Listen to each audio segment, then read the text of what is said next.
최근 독전2가 5년 만에 공개됐는데 아무것도 안 한 류준열의 주가가 미친듯이 오르고 있는 상황입니다. 전작에서 주연으로 나왔던 류준열이 다른 배우로 대체되면서 공개 전부터 이입이 안 될 것 같다는 우려가 많았었는데요. 그런데 막상 까보니 류준열 하차는 빙산의 일각이었습니다. 2006년 제주에 갑자기 아우디 신형 모델이 등장한 오게티와 로스트급 중국어 발음은 눈 감아주더라도 只有我们的下场是什么？ 능 닥쳐! 현장되는 일이 하나도 없어. 1편의 내용과 정면으로 상충되는 내용들이 많았기 때문인데요. 그럼 바로 하나하나씩 비교해보겠습니다.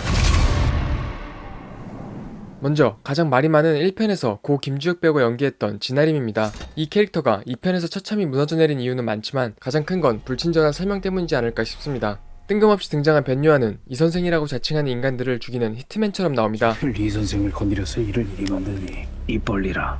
그런데 이때 변요한이 누군지 어떠한 설명도 없었죠. 그저 유추할 수 있는 근거라고는 1편에서 진서연이 연기한 보령에 대해 언급한 부분인데 이건 꼭 진아림이 아니더라도 보령과 아는 사이일 수도 있죠. 저는 다행히 한글 자막을 켜고 봐서 진아림이라는 걸 우연히 알게 됐는데 자막을 안 켜셨던 분들은 대부분 여기서부터 뇌정지가 왔을 확률이 높아 보입니다. 심지어 뒤로 갈수록 변요한의 정체는 명확해지기는커녕 더 헷갈리게 됩니다. 분명 12년 전 제주에서 브라이언이 진아림의 얼굴을 봤었는데 1편에서 브라이언은 형사 원호를 진아림이라고 굳게 믿고 있는 말이 안 되는 상황입니다. 아무리 멀리서 봤어도 다른 사람인 건 누구나 알 수 있는데도 말이죠.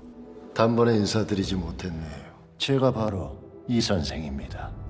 만약 브라이언이 진아림의 얼굴을 알았다고 하면 원호한테 라이카를 가져오지도 자기가 이 선생이라고 떠벌리지도 않았겠죠. 안 그래도 불쌍한 브라이언을 안면인식 장애 설정까지 추가하며 바보로 만들어버린 상황입니다.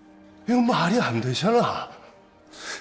그러더니 본격적으로 진아림이란 캐릭터를 해체해나가기 시작합니다. 1편에서의 진아림이 단순히 가짜 이 선생을 처벌하기 위해 한국에 온 것처럼 만들어버리는데 그렇다고 하기엔 너무 간절하게 이 선생을 찾았습니다. 네가 이 선생이냐? 이 선생 어딨냐?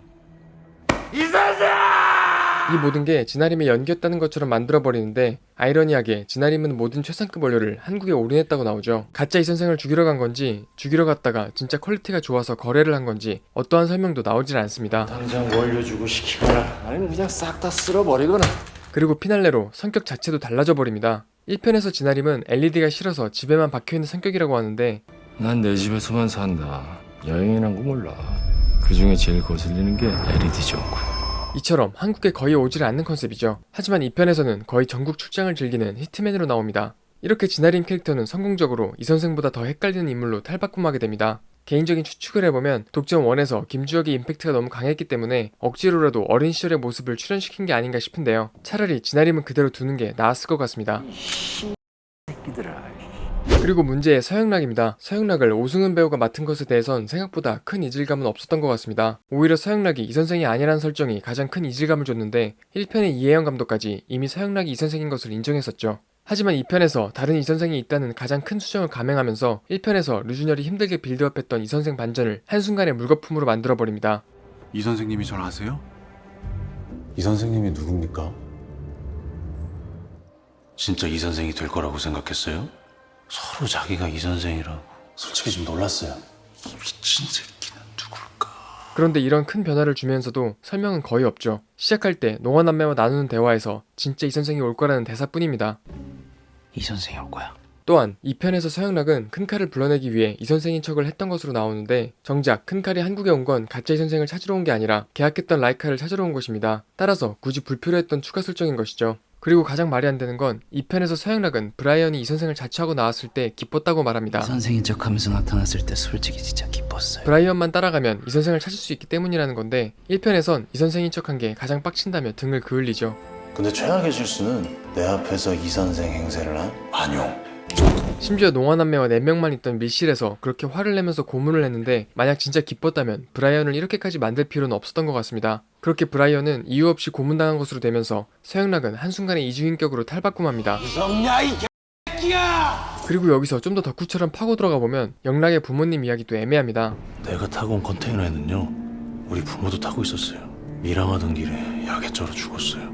1편에도 떡밥처럼 나왔던 이야기라 이번에 자세히 풀어줄 것 같았는데 왜 영락의 부모가 갑자기 밀항을 하게 되는지 이 선생은 왜 굳이 죽여야만 했는지 전혀 나오질 않습니다. 노르웨이 오두막에서도 부모에 대한 얘기는 나올 듯 나오지 않죠. 부모의 복수를 위해 몇십 년을 바친 영락은 실제로 부모가 어떤 사람들이었는지 답도 못 들었는데 더 이상 여한이 없다는 듯이 인생을 마칩니다. 우리 부모님은 어떤 사람들이었어요? 제가 이렇게 복수할 가치 있는 사람들이었습니까?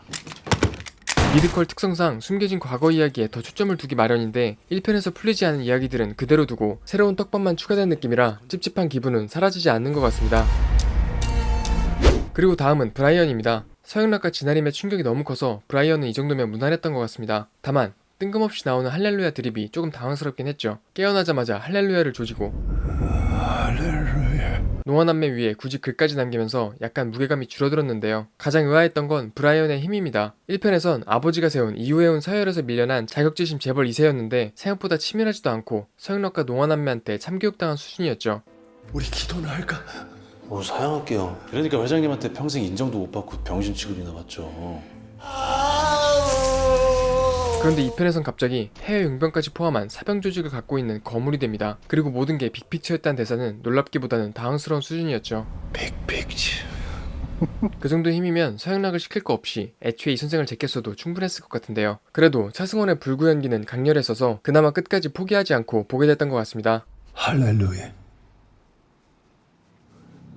다음은 또 다른 자격지심 빌런 큰칼입니다. 일단 비주얼부터 중국 거지 같다는 말이 많은데 개인적으로 비주얼만 보면 첫인상은 나쁘지 않았었습니다.